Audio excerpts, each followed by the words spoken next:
1절 말씀 비판을 받지 아니하려거든 비판하지 말라. 참 많이 들어본 말씀이시죠. 성경을 통해서도 들었고 설교를 통해서도 들었고 꼭 이게 교회에서가 아니더라도 사회생활이나 인간관계에 있어서 그것을 형성하는 데 아주 중요한 요소이기 때문에 비판을 받지 아니하려거든 비판하지 말라, 이 말을 귀담아 들었을 것 같아요. 믿음 생활하는 우리도 비판적인 태도가 신앙적으로 좋지 않기 때문에 가능하면 남을 비판하지 않고 판단하지 않으려고 노력하잖아요. 우리가 그렇게 생각하는 이유 중에 한 것이 야고보서 4장 11절과 12절에 나온 말씀이 또 그렇게 말하고 있기 때문이다라는 겁니다. 야고보서 4장 11절과 12절 말씀을 보면요, 형제들아 서로 비방하지 말라. 형제를 비방하는 자나 형제를 판단하는 자는 곧 율법을 비방하고 율법을 판단하는 것이라. 내가 만일 율법을 판단하면 율법의 준행자가 아니요 재판관이로다. 입법자와 재판관은 오직 한 분이시니 능히 구원하기도 하시며 멸하기도 하시느니라. 너는 누구이기에 이웃을 판단하느냐? 라는 이 말씀이 또 우리가 비판하고 판단하고 누군가를 비난하는 것이 옳지 않다라고 하는 그것을 느끼게 해주는 말씀이라고 하는 거죠. 하나님만이 입법자고 재판관이지 사람이 누구를 판단할 만한 그런 능력, 또 그러한 어떤 재능이나 그런 위치에 있는 사람들이 아니기 때문에 판단에서도 비판에서도 안 된다라고 하는 겁니다. 이처럼 하나님을 섬기는 사람으로서 누군가를 비판하고 판단하는 것, 자신이 하나님과 같이 되는 것이기 때문에 그건 교만한 일이기 때문에 하면 안 된다, 이렇게 생각을 하는 거죠. 그래서 될 수 있는 대로 비난하지 않고요, 또 그런 자리가 있으면 같이 하지 않으려고 노력도 하죠. 우리 교회 성도님들은 그런 믿음을 가지고 있는 분들이기 때문에 하나님께서 여러분의 인생 속에 또 그런 축복을 주실 터인데, 제가 16년 전에 처음으로 밴쿠버에 온 지 얼마 안 지나서 어떤 모임에서 말에 대한 이야기를 할 기회가 있었습니다. 말이라는 주제를 가지고 서로 이야기를 하고 있었는데, 한 50대 초반 되시는 어떤 분이 상당히 제가 밴쿠버에 얼마 도착하지 않는 그 상황에서 던진 말로서는 좀 충격적이고 좀 생소한 이야기를 하셨어요. 뭐라 이야기하셨냐면, 내가 앞으로 비난하고 비판하면 내 입을 바늘로 꼬매버리겠다, 그렇게 이야기를 하셨어요. 좀 너무 심하다, 그렇게 생각을 좀 갖게 되었어요. 그런데 제가 이 밴쿠버 생활을 하면서 시간이 지나면서 그분이 어떤 의도로 그렇게 이야기를 했는지 새록새록 와닿더라고요. 이민사회라는 곳이 참 말이 많은 곳이다라는 것을 알게 되고요. 그리고 아닌된 굴뚝에 연기를 만들어내는 곳이 이민사회다라는 것도 깨닫게 되었습니다. 그래서 그분의 말씀이 지금도 그 16년이 지났는데도 마음에 이렇게 새겨져 있어요. 한 그 이후로 두세 번 더 뵀었는데, 최근에 그 웨이브리지 시청에 갔다가 그분을 뵀어요. 너무 감사한 게 그분의 입이 꼬매져 있지 않더라고요. 그냥 열려져 있는 걸 봐서는 그 이후로 비판도 안 하고 판단도 안 하고 정죄도 않고 그렇게 살아가고 계시구나, 너무 감사했습니다. 남을 비판하고 정죄하고 비방하는 것이 우리의 인격은 물론이고 신앙에 문제를 일으킬 수 있기 때문에 우리는 가급적이면 그런 일들을 하지 않으려고 해요. 그런 마음은 아마 예수님이 겸손하였기 때문에 우리도 겸손해지고 싶은 마음 때문일 수도 있겠습니다. 예전에 친절한 금자씨라고 하는 영화에서 여주인공이 너나 잘하세요 라고 이야기를 한 적이 있었는데, 나도 제대로 못하는데 누구를 훈계할 수 있겠느냐, 이런 마음이 우리 안에 다 있는 거죠. 그래서 내 신앙도 내 인격도 제대로 되어있지 않은데 누구를 쉽게 판단할 수 없기다 생각하는 그런 겸손한 마음에 쉽게 그런 일을 안 하려고 합니다. 판단하려고 하지 않아요. 누구를 먼저 이야기하기보다 자신을 먼저 돌아보죠. 그래서 오늘 본문에도 그런 이야기를 좀 하고 있는 것 같아요. 3절로부터 5절의 말씀의 이야기는 남의 눈에 작은 티는 볼 생각 말고 내 눈에 들보, 석가래, 입다시한 그 석가래나 먼저 봐라, 뭐 그런 이야기가 오늘의 이야기 속에 들어있습니다. 제가 이 메시지 성경을 읽다 보니까 이 부분 참 재밌게 또 다시 표현해서 한번 여러분들한테 읽어드릴게요. 내 이웃의 얼굴에 묻은 얼룩은 보면서 자칫 내 얼굴에 추한 비웃음은 그냥 지나치기 쉽다. 내 얼굴이 멸시로 일그러져 있는데 어떻게 뻔뻔스럽게 내가 내 얼굴을 씻어주겠다고 말하겠느냐. 또 이 또한 동네방네에 쇼를 하겠다는 사고방식이며 자기 역할에 충실하기보다는 남보다 거룩한 척 연기를 하는 것이다. 내 얼굴에 충한 비웃음부터 닦아내라. 그러면 내 이웃의 수건을 건네줄 만한 사람이 될지도 모른다. 누군가를 비판하고 판단하는 것은 옳지 않기에 그렇게 살지 말라라고 말씀하시는 겁니다. 우리 모두가 그렇게 살아가는 여러분과 제가 되기를 주의 이름으로 축원을 드립니다. 근데 여러분, 이런 경우는 어떨까요? 매체를 통해서 들으셨겠지만 30년 전, 그 이전에 벌어졌던 화성 연쇄살인 사건 10번에 걸쳐서 사건이 벌어졌는데 범인을 잡지 못해서 미제로 남았다가 최근에 지난주에 그 진범이 드러났다라고 하는 그런 이야기가 인터넷상에, 그리고 뭐 한국에서 지금 큰 이슈가 되는 그러한 뉴스거리가 되었습니다.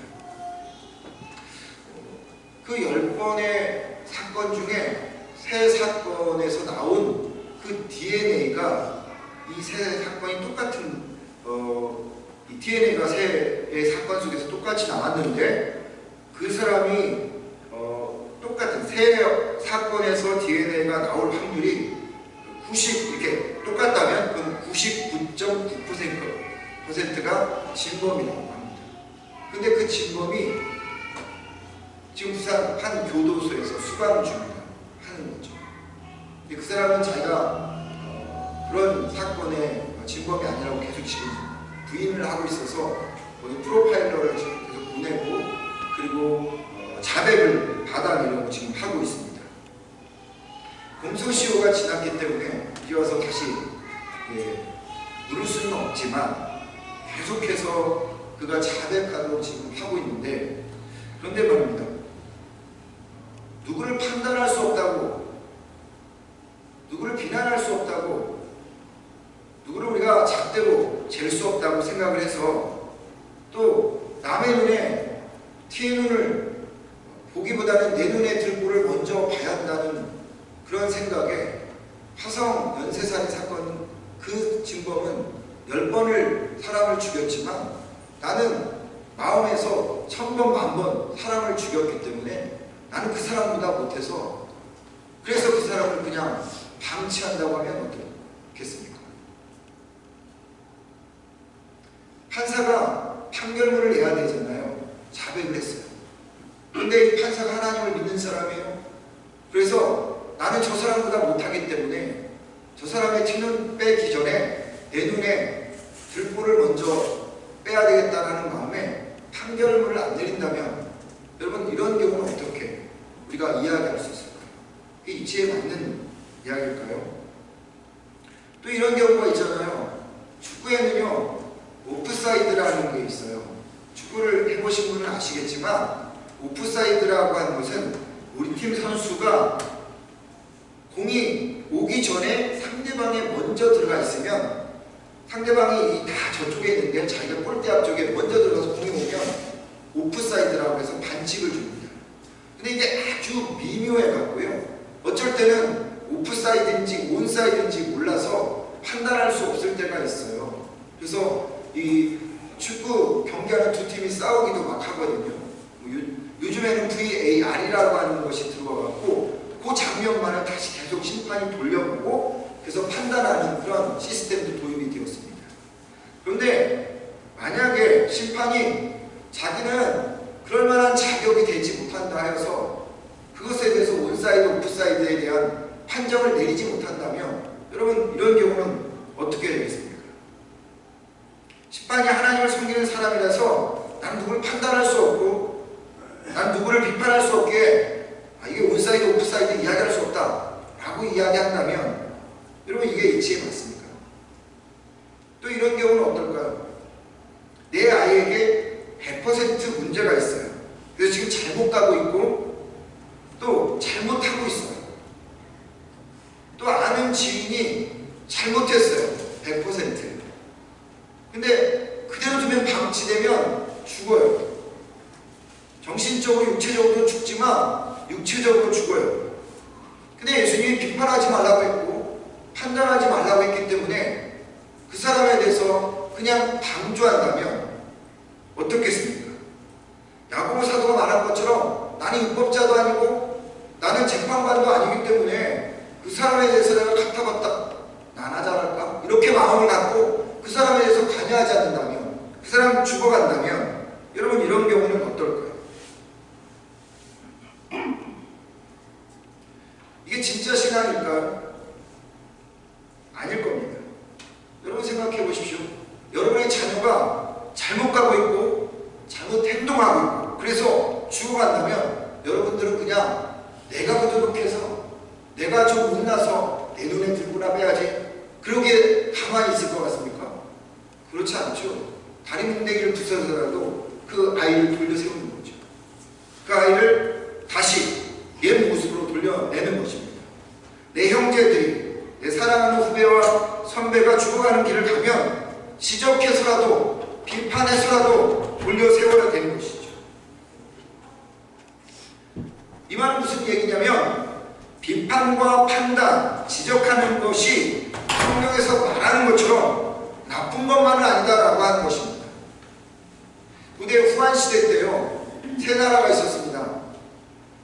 조조의 위나라가 있었고 유비의 청나라가 있었고 송곤의 오나라가 있었습니다. 이 조조의 위나라가 양쪽에서 이 유비와 그리고 송곤이 계속 압박하는 가운데 위쪽에서 오랑캐가 내려오고 있어서 그냥 두었다가는 자기네 나라가 어려움을 당할 것 같아요. 그래서 국벌을 정벌해야 되겠다 생각해서 이 조조가 군사를 끌고 나가려고 합니다. 그때 이 주변에 있던 일부의 신하들이 아주 급구 말립니다. 안 됩니다. 지금 나가면 유비와 송건이 쳐들어와서 우리나라가 망할 것입니다. 그 이야기를 그렇게 강력하게 이야기했음에도 이 조조는 그 말들을 무시하고 나가서 그 오한족이라고 하는 오랑캐를 무찌렀습니다. 그리고 국방을 통일하고 돌아오는데 이 조조가 자기를 반대했던 사람들을 다 이름 적어내라고 이야기를 했습니다. 공과사가 분명했던 그리고 실수하는 사람들에게는 가차가 없었고 상을 주는 사람들에게는 성공한 사람에게 큰 상을 주었던 이 조조였기 때문에 모든 신하가 자기들이 잘못했다 생각해서 그 반대했던 사람들이 자기들이 잘못했다 해서 두려워하고 그리고 떨고 있었습니다. 이름을 받아든 이 조조가 신하들에게 상을 내렸습니다. 어리둥절하였죠. 그랬더니 조조가 말하기를 북벌정벌 그대들이 말한 대로 위험했었다. 하늘이 돕지 않았으면 이 북벌정벌을 하지 못했다. 그런데 그대들이 반대한 것은 당연한 일이었고 그런 소신 있는 그런 일이 우리에게 있어서 이 나라에 있어서 너무나 중요한 것 때문에 나는 여러분이 나를 반대했더라도 나는 여러분들에게 상을 내리겠다고 이야기를 했다고 합니다. 비판이라는 말은요 잘못된 점을 지적해서 부정적으로 말한다라는 의미에서 이미지가 강합니다. 그래서 비판하는 것이 다른 사람을 흠집내는 부정적인 이미지로 우리 안에 자리 잡고 있는 거죠. 근데 비판할 때가 있어야 된다는 거죠. 그리고 반대할 때가 있어야 됩니다. 왜 그럴까요? 우리는 완전한 존재가 아니기 때문입니다.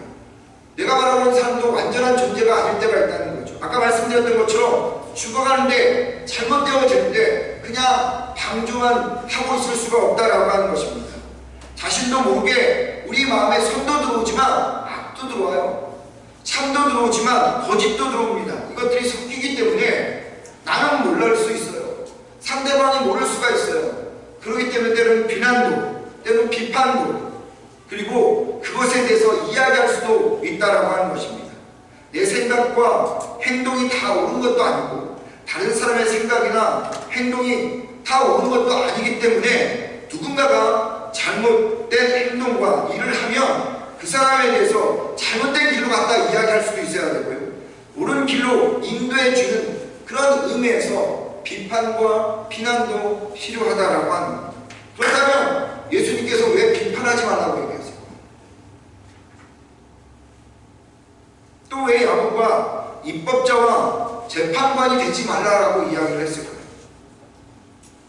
이 말이 무슨 뜻일까요? 남의 일은 일도 간섭하지 말라라고 하는 그런 의미일까요? 상대방이 잘못을 보았으면 덮어주고 못 본 척하고 넘어가라는 그런 의미일까요? 만약 여러분 그런 말이라면 더 문제가 돼요. 그렇게 예수님이 그런 의도로 이야기했다면 그건 더 문제가 되죠. 왜 그렇습니까? 방조죄에 걸리기 때문입니다. 자살하는 사람을 옆에서 지켜보는 것도 죄에 걸리죠. 도와주지 않는다면 자살 방조죄에 걸려가는 겁니다. 하나님은요, 우리를 죽어가는 사람을 살리도록 이 땅에 세워주셨는데 우리가 그 책임을 다하지 않고 죽어가는 사람들을 보면서도 그냥 방조하고 있다면, 그냥 덮어버린다면, 그냥 못 본 채 한다면 여러분 그건 책임의 피가 되는 거죠. 그런 의미에서 비판하고 그리고 판단하는 것, 그것은 때로 필요하다라고 하는 겁니다. 그렇다면 예수님께서 여기서 말하고 있는 이 말의 의미가 무엇인지를 우리가 깊이 생각해 봐야 되는데, 비판하지 말라 해서 비판하지 않는 것이 아니라 이 말은 말에 대한 의도성입니다. 말에 대한 진위성인 거죠. 누군가 잘못하면 비판하고 판단하고 잘못을 지적할 수 있어야죠. 하지만 그 의도가, 내가 말하는 의도가 그 사람을 살려내려고 하는 의도가 아니라 그 사람을 흠집내고 그 사람을 깎아내리기 위한 의도였다면, 그게 나의 말의 진이라면 그것은 하지 말라라고 하는 것입니다. 사람을 살리는 일이라면 비난을 해서라도 살려내야죠. 하지만 사람을 죽이려는 말이라면 나를 돋보기 위해 그 말을 하고 있다면 그 말은 하지 말아야 된다는 겁니다. 말의 의도성입니다. 예수님이 비판하지 말라라고 한 것은요, 너의 마음의 의도를 보라는 거죠. 너의 행동의 진위를 보라는 것입니다. 누군가를 옳은 길로 인도하기 위함이라고 하지만 마음의 의도와 진위는 상대방을 흠집내고 깎아내리려고 하는 그것을 하지 말라라고 하는 것입니다. 제된 성품을 가진 우리들은요, 팩트를 이야기하는 것을 좋아합니다. 그런데 이 팩트를 이야기를 통해서 무의식적으로 상대방을 깎아내릴 때가 있어요. 상대방의 상황과 그리고 그 마음 상태를 배려하지 않고 돌직구를 날 때가 있단 말이죠. 예를 들면 한 여자가, 제가 저를 그냥 빗대어서 하겠습니다. 날씬하지 않으셔요. 여러분 보시면. 근데 한 100kg를 나간다. 제가 75인데 제가 키에 75라면 한 78 정도, 이게 제 적정 무게입니다. 그런데 제가 100kg가 나간단 말이에요. 100kg가 나서 얼굴이 막 이렇고 몸이 이렇단 말이죠. 이게 사실이에요. 근데 사람들이 저한테 당신은 100kg가 넘군요. 살 좀 빼십시오. 당신은 너무 뱃살이 나왔습니다. 그렇게 이야기한다고 해보십시오. 사실이죠. 사실대로 말하는 것입니다. 살이 많이 쪘다라고 하는 그 이야기가 사실이지만 그래서 아무 대꾸할 수 없지만 사실 그 말 자체가 듣는 순간 내 마음이 상하여 버리고 있다는 거 하는 것입니다. 왠지 아십니까? 그것 때문에 내 마음에 아픔이 있는데 그것을 전혀 배려하지 못하고 이야기한다면 그 말의 의도가 그 사람을 흠집내기 위한 말이란다면 그건 하지 말아야 된다는 겁니다. 아무리 사실적인 이야기라 할지라도. 남편에게 왜 돈 그거밖에 못 벌어오냐고. 저기 옆집 남편은 왜 이렇게 돈을 많이 벌어? 당신은 그거밖에 못 벌어오냐고. 사실 그거밖에 못 벌어와요. 옆집에 사람은 많이 벌어와요. 남편이 아내에게 이렇게 왜 당신은 옆집 아내는 이렇게 홀쭉한데 뱃살이 이렇게 많이 남았냐고. 축 처졌냐고. 맞아요. 뱃살이 나왔어요. 사실이에요. 우리 아이가 너는 왜 이렇게 끈기가 없냐고. 남들은 정말 열심히 하는데 끈기 없다라고 이야기해요. 맞아요. 끈기가 없어요. 제대로 못해요. 그런데 여러분, 팩트를 이야기하는 그 사실을 통해서 그래 내가 잘못했어 라고 생각하는 사람, 그리고 그 마음이 기분이 좋아서 자기의 상태를 여러분 바꾸는 사람 몇 명이나 될까요? 그 말을 들은 당사자는 맞는 말이긴 하지만, 그래서 아무런 대꾸를 할 수는 없지만 팩트라는 가면 속에 가시가 넣어서 말해지는 거기 때문에 그 말 자체가 얼마나 사악한지, 그 말 자체가 얼마나 악한지를 알고 있는 거예요. 그러기에 예수님께서 지금 비판하지 말라 이 말은 무슨 얘기인 줄 아십니까? 너의 말의 중의성을 보라는 거죠. 네가 어떤 의도로 이렇게 말하고 있느냐라고 우리에게 이야기하고 있는 것이죠.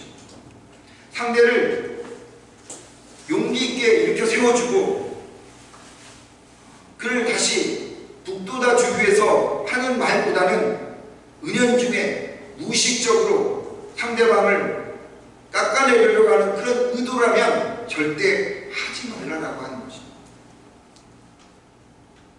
남을 해하고 남을 넘어뜨리는 의도에서 어떤 말도 해서는 안 됩니다.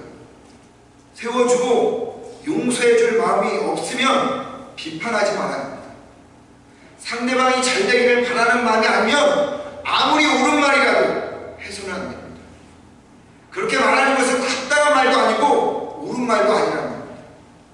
내가 세워주겠고 내가 바르게 세워주겠다는 의미가 아니라면 내가 하는 말이 틀린 말이 아니라 할지라도 그것을 합리화시키지 말라는 거죠.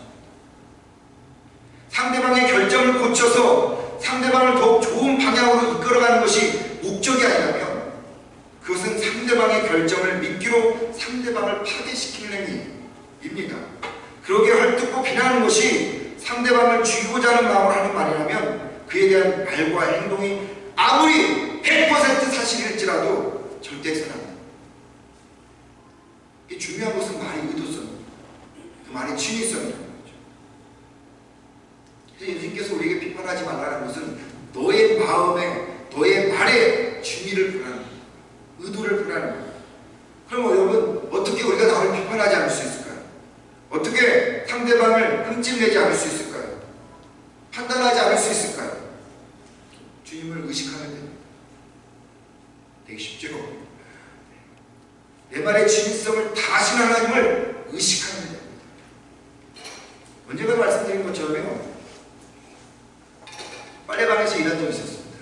1년 정도 일했는데요, 가끔 주인 되시는 분이 이 정도 되는 큰 빨래방이거든요. 가끔 나오셨어요. 한번 둘러보고 가시고.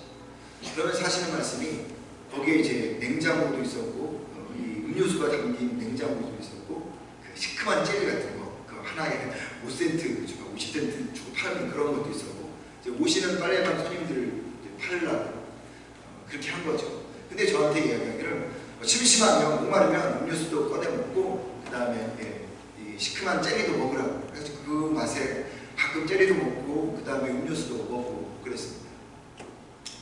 그런데 어느 날 이 주인 되시는 분이 알바타에 그로소리가 하나 있는데 관리할 사람이 없어서 자기가 가야 되겠다 그러시더라고요. 그러면서 하시는 말씀이, 내가 여기다가 비디오 카메라를 좀 하나 달고 와야 되겠다 그러시더라고요. 그래서 비디오 카메라를 저 구석에 하나 달아놨습니다. 컴퓨터로 어제 그 알바타에서 이렇게 다 보는 거예요. 그다음부터 저의 행동이 달라지기 시작했습니다. 네, 못 먹겠더라고요. 젤리 이거 참 맛있거든요. 시큼새큼한 거 딱 좀 지루할 만한 하면 그거 하나 먹고, 그 다음에 이제 손님들이 막 이렇게 하다 보면 힘들면 콜라 하나 꺼내서 먹고, 전혀 뭐 주인이 뭐라 하지 않았어요. 근데도 그 다음부터는 하루에 2개, 3개 먹던 이 음료수 2개로 줄이고 하나로 줄어가면서 이 시큼한 것도 겨우 하나씩 먹으면서 가끔 힐끔힐끔 비디오를 보기 시작했습니다. 제 행동이 되게 이렇게 위축되어지고, 그리고 늘 그게 의식되니까 늘 잘하려고 노력을 했었습니다. 여러분, 누군가가 24시간 나를 지켜보고 있다고 생각해 보십시오. 24시간 감시 카메라가 돌아가는 것처럼 내가 말하는 그 의도와 진의를 하나님이 다 아신다면 여러분, 쉽게 내가 말할 수 있겠습니까? 내가 쉽게 행동할 수 있겠습니까? 미사역을 하지만 그 속에 가시가 있는 그 이야기를 할 수 있겠냐는 거죠. 못합니다. 그렇기 때문에 하나님을 의식한다는 것은 너무나도 중요한 것입니다. 왜 우리가 쉽게 비판합니까? 왜 쉽게 그 자리에 같이 어울려서 판단합니까? 하나님을 의식하잖아요. 하나님 나를 지켜보고 계시다고 하는 것을 우리가 모르기 때문에 그러는 거예요. 내 말과 내 행동이 나중에 하나님 앞에 가서 다 드러날 것이라는 것을 우리가 의식하지 않기 때문에 쉽게 이야기합니다. 쉽게 판단합니다. 함부로 말합니다. 함부로 행동한다는 거죠. 어제 집합 모임 때도 그런 이야기를 했는데요. 사람이 쉽게 변하지 않아요. 근데 그 사람을 향해서 당신이 이러이러하다고 이야기를 하면 감사합니다. 제가 그렇게 바꾸겠습니다. 그렇게 할 사람이 몇이나 될까요? 마음만 상하겠죠. 관계가 무너질 겁니다. 건축에 그랭이질 기법이라는 게 있어요. 정윤 집사님 잘 아실 수 있을 것 같은데, 그랭이질 기법, 이게 옛날에 우리나라 어른들이 사용했던 기법인데요. 집을 짓다 보면 기둥을 세우잖아요. 기둥을 세우고 그 다음에 거기 밑에다가 그냥 땅에다 세울 수 없으니까 주춧돌을 집어넣잖아요. 주춧돌을 딱 집어넣는데 나무를 잘랐으니까 이 나무는 평평하죠. 근데 자연에서 주워온 돌들은 평평할 수가 없어요. 그리고 평평하면 안 돼요. 왜 그럴까요? 서로 평평하면 어떻게 될까요? 미끄러져요. 미끄러져. 그래서 지진이 나면 쾅쾅 넘어져 버리는 거죠. 바람이 불면 넘어져 버려요. 그래서 이분들이 어떻게 했냐면 나무 그대로 하고 나무를 같이 이 나무를 자른 다음에 이제 주춧돌을 주워와요. 그럼 네모난 주춧돌을 보는데 그냥 그대로 놔두는 거예요. 그럼 어떻습니까? 그 주춧돌이 삐뚤빼뚤 되어 있겠죠. 그러면 그것을 그대로 해서 나무를 자르는 거예요. 나무를 잘라갖고 거기에 맞추는 거예요. 그러니까 이렇게 됐으면 여기다 이렇게 맞추는 거예요. 그러니까 어떻게 되겠습니까? 흔들려도 쉽게 넘어지지가 않는 거예요. 지진이 와도 무너지지 않는 거예요. 이런 기법이 어디에 많이 등장하냐면 한옥이거든요. 그 다음에 제주도에 가면 무슨 집들이 많죠? 돌집들이 많죠. 바람이 많이 부는데도 넘어지지 않잖아요. 왠지 아십니까? 삐뚤빼뚤한 이런 것들이 서로 맞물려 있어서 오히려 단단한 힘을 가지고 있기 때문에 안 넘어진다는 겁니다. 살다 보면요, 저 사람이 나와 다를 수가 있고요, 다른 인격을 가질 수도 있고 다른 생각을 가질 수가 있잖아요. 근데 늘 이야기하지만 다르다고 틀린 게 아니거든요. 그런데 흑백 논리에 아주 익숙한 우리들은요, 나와 다르면 다 틀린 거예요. 그래서 그 사람, 나는 반반하는데 그 사람이 쭉쭉쭉 튀어나와 있으면 그 사람은 잘못됐다고 비난하고 비판하고 판단해서 멀어지는 것입니다. 그래서 그냥 미끈미끈한 사람, 울퉁불퉁한 사람들이 같이 모이는 거예요. 그럼 여러분, 그것이 더 힘을 발휘할 수 있을까요? 그러지 못하는 거죠. 하나님께서 우리를 이 땅에 세워주신 이유가 뭘까요? 살리기 위해서 사람을 살리기 위해서 우리를 부르신 걸까요? 우리를 죽이도록, 사람들을 죽이도록, 방주하여서 죽이도록 부른 그런 이유일까요? 하나님이 우리를 부르신 이유는요, 죽이는 자로 우리를 부르시지 않았어요. 살리는 자로 우리를 부르신 거죠. 근데 나 같은 사람만 살려내라고 불린 게 아니라는 거예요. 나와 다른 사람까지도 살려내라고 부른 것입니다. 만약에 여러분 하나님이 똑같은 이런 마음을 가지고 있다면, 인간과 똑같은 마음을 가지고 있다면, 나는 나와 비슷한 사람만 살려내겠다고 생각한다면 하나님께서 이 땅에 오셨을까요? 못 오셨죠. 하나님 이 땅에 오신 목적은 다르지만 그 다른 사람들을 잡아서 살려내기 위해서 이 땅에 오신 것처럼, 하나님은 우리를 부르신 목적은 무엇일까요? 비판하고 판단하고 가위를 잘라내고 그런 의도로 우리를 하나님께서 부르신 게 아니라 그들과 함께 연합하여서 살려내고 그들을 통해서 하나님께서 기적을 일으키기 위해서 우리를 불러내신 겁니다. 우리를 살려내신 거예요. 그렇다면 우리는 그 기적을 이루어내 가야 하는 사람들인데, 우리가 비판하는 일에 같이 참여하고 그리고 의도를 가지고 이야기를 한다면 어떤 곳에서도 기적도 일어나지 않고요, 모든 일이 중단되어져 버립니다. 제3법칙이란 이론이 있습니다. 제3법칙 이론이라는 건 뭐냐면, 실험을 하는 건데요. 한번 해보십시오, 여러분들도. 여러분 가족들과 함께. 신호등이, 여기는 좀 그렇지만 다운타운 같은 곳에 신호등이 있으면 사람들이 아침에 되면 사람들이 이렇게 넘어가려고 하잖아요. 신호등이 딱 바뀌어요. 근데 다 가는데 한 사람이 이렇게 우두커니 저 하늘을 쳐다보고 있습니다. 그럼 사람들이 가다가 멈칫하고 저를 쳐다볼까요? 그냥 지나갈까요? 그냥 지나가요. 근데 다음 신호등이 됐는데 한 사람이 저 하늘을 우두커니 쳐다보고 있어요. 근데 그 옆에 한 사람이 또 이렇게 우두커니 쳐다보고 있어요. 그러면 같이 있던 사람들이 갈까요? 쓸까요? 혜린아. 갑니다.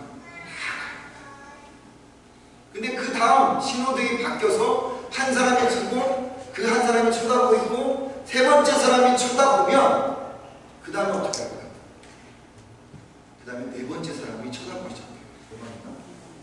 다섯 번째 사람도 뭐가 있나? 여섯 번째 사람도 뭐가 있나? 하면서 7, 8, 9, 10명이 되어지는 거예요.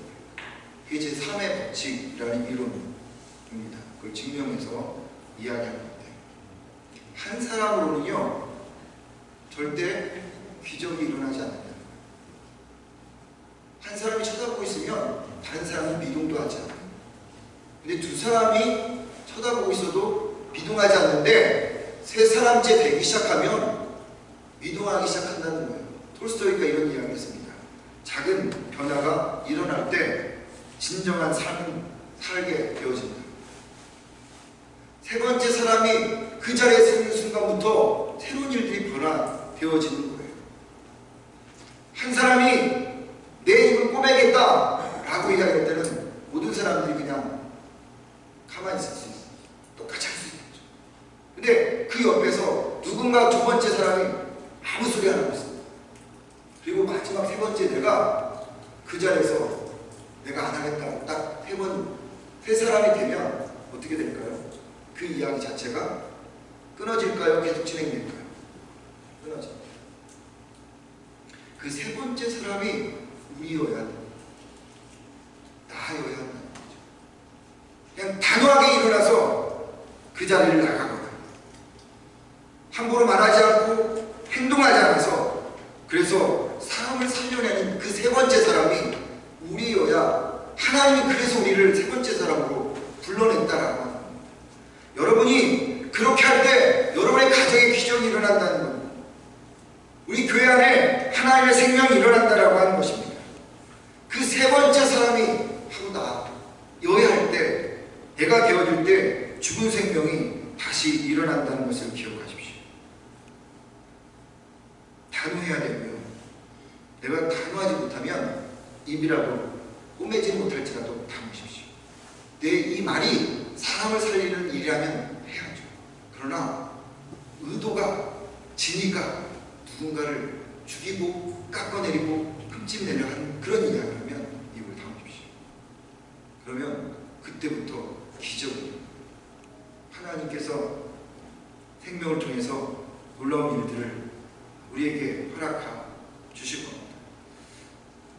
모두가 이런 마음속 한 주간 동안 세 번째 사람이 되어서 가정에서, 교회에서, 일터에서 기적을 일으키는 여러분, 사람을 살리는 여러분 되시길 주의 이름으로 축원드립니다. 우리 같이 반주를 그냥 해주시고요. 한 1, 2분 정도 오늘 말씀을 좀 생각하면서 기도했으면 좋겠습니다.